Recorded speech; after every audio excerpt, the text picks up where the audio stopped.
Hello friends, welcome back to my channel smile openly with doctor Poonam. जब भी आपके दांत में कभी दर्द हुआ है या इन्फेक्शन हुआ है और उससे रिलेटेड उसको ठीक करने के लिए आप डेंटिस्ट के पास जाते हो और डेंटिस्ट आपको रूट कैनाल ट्रीटमेंट करने की एडवाइस दी है या फिर आपने ये ट्रीटमेंट करवाया है, जब भी रूट कैनाल ट्रीटमेंट करवाते हो तो हर इंसान के मन में बहुत सारे सवाल रहते हैं कि क्या ये ट्रीटमेंट लंबे समय तक चलेगा, क्या आगे जाके कोई दोबारा इन्फेक्शन तो नहीं हो जाएगा, या फिर दांत निकालना तो नहीं पड़ेगा, हमने अभी तो बचा लिया है, फिर से कोई प्रॉब्लम ना हो जाए।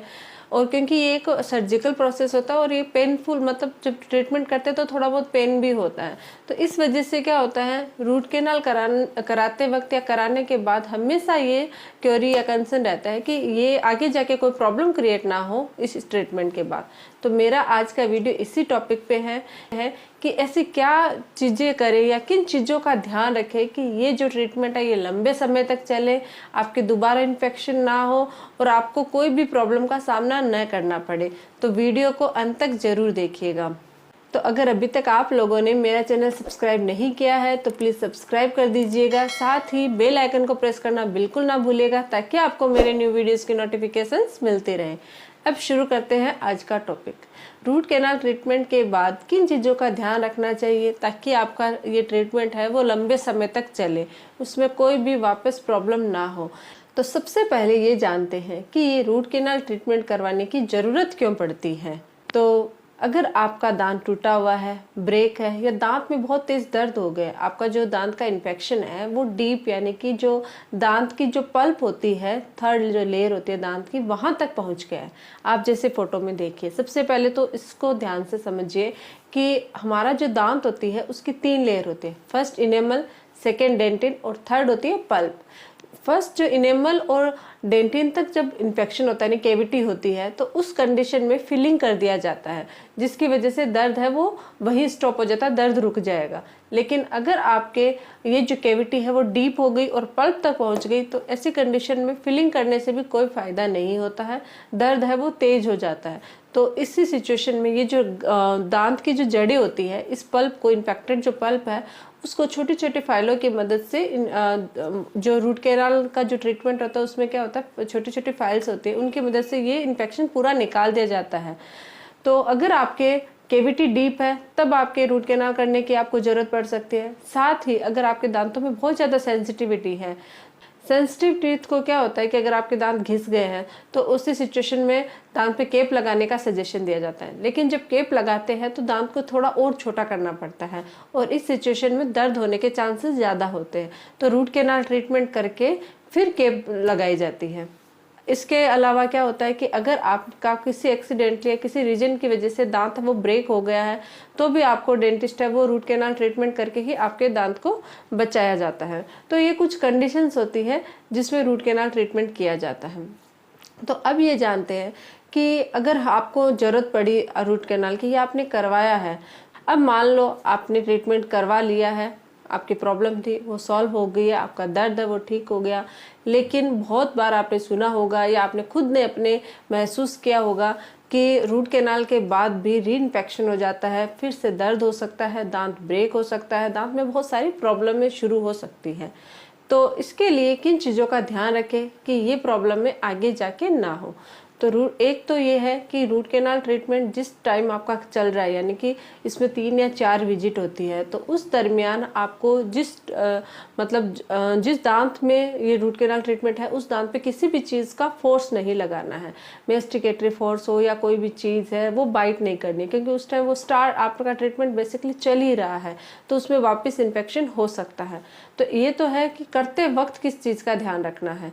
दूसरा, जब आपके एकदम सील हो गया, कर दिया है ट्रीटमेंट डॉक्टर ने कि अब आपका ट्रीटमेंट कंप्लीट है, तो फिर आपको सबसे पहली जो चीज़ है कि आपका ट्रीटमेंट लंबे समय तक चले, वो उसके लिए आपको करना है केप लगवाना है। क्योंकि क्या होता है कि जनरली दांत है वो ऑलरेडी वो वीक होता है, जब ट्रीटमेंट करते हैं तो उसको और थोड़ा सा खोखला किया जाता है जिसकी वजह से वो और वीक हो जाता है। तो ऐसी कंडीशन में आपको केप लगानी जरूरी होती है, क्योंकि अगर केप लगाया जाएगा तो वो आपकी स्ट्रेंथ है वो बढ़ जाएगी दांत की और आप उधर से कुछ भी खा सकते हो, कुछ भी पी सकते हो, तो उसमें आगे वो ब्रेक होने के चांसेस बिल्कुल भी खत्म हो जाते हैं। तो ये तो है केप लगाने, मतलब कि आपको केप लगाना है। लेकिन जब आपका रूट कैनाल ट्रीटमेंट किया जाता है तो बहुत बार ऐसा होता है कि तुरंत केप नहीं लगाते हैं। तो आपको ध्यान ये रखना है कि जब तक आपकी केप नहीं लग रही है, 10 दिन, 15 दिन या महीने, जब तक आप केप नहीं लगाते हो तब तक एक चीज़ का ध्यान रखना है कि खाना खाते वक्त कोई भी हार्ड चीज़ वहाँ से, जिस दांत की आरसीटी हुई है उस दांत से बाइट नहीं करनी है। अगर आपने हार्ड चीज़ बाइट कर दी है तो उसका जो क्राउन है वो टूट सकता है, ब्रेक हो सकता है, जिसकी वजह से आपकी आरसीटी फेल हो सकती है। आरसीटी फेल होने का मतलब ये नहीं होता कि आपके दांत है उसकी रूट कैनाल में कोई प्रॉब्लम होगी, नहीं, आपका जो क्राउन है वो टूट जाता है। और अगर दांत ही टूट गया तो केप किस पे लगेगी। तो ध्यान यही रखना है कि जब तक केप न लगे तब तक कोई हार्ड चीज़ बाइट नहीं करना। ये सभी दांतों से रिलेटेड नहीं है। अगर आपका दांत ज़्यादा डिकेड है तभी केप की ज़रूरत पड़ती है। लेकिन अगर आपने फ्रंट टीथ मतलब एंटीरियर दांतों में कोई आरसीटी करवाई है जिसमें छोटा सा छेद हुआ है तो ऐसी कंडीशन में सिर्फ फिलिंग से ही काम चल जाता है। लेकिन अगर पोस्टीरियर टीथ है और बहुत ज़्यादा डिकेड है, केविटेड है, और जब आपने खुद ने नोटिस किया होगा कि जब रूट कैनाल किया है तो और ज़्यादा डीप हो गया है, तो ऐसी कंडीशन में आपको केप जरूर लगानी है। अब आपने केप लगा दी है, अब आपको किन चीज़ों का ध्यान रखना है कि आरसीटी में आगे जाके प्रॉब्लम ना हो। सबसे पहला कि हमेशा अच्छे से ब्रश करना है, फ्लोस यूज़ करना है ताकि कुछ भी खाना का या फूड लॉजमेंट आपके गम्स में और दांत की जो केप है वहाँ तक नहीं पहुँचे, अंदर ना जाए। दूसरा, गुनगुने पानी में नमक डाल के कुल्ले करना है। अपने मसूड़ों का खास कर ध्यान रखना है, क्योंकि क्या होता है कि जब अंदर कभी बाई चांस किसी रीजन की वजह से वहाँ हल्का इन्फेक्शन रह जाता है, भी इन्फेक्शन है वो आपने दांत तो ऊपर से कवर कर लिया है, केप लगा लिया है, लेकिन इन्फेक्शन अंदर किसके थ्रू हो सकता है, मसूड़ों के थ्रू, गम्स के थ्रू अंदर इन्फेक्शन हो सकता है। इसलिए आपको हमेशा दांतों के साथ साथ गम्स की भी मसाज करनी है, गुनगुने पानी में नमक डाल के कुल्ले करना है, उसकी भी केयर करनी है कि वहाँ से कोई इन्फेक्शन दांत के अंदर न जाए। तो इन चीज़ों का आपको ध्यान रखना है। अगर आप अच्छे से ख्याल रखोगे और हर 6 मंथ में डेंटल विजिट जरूर कीजिएगा।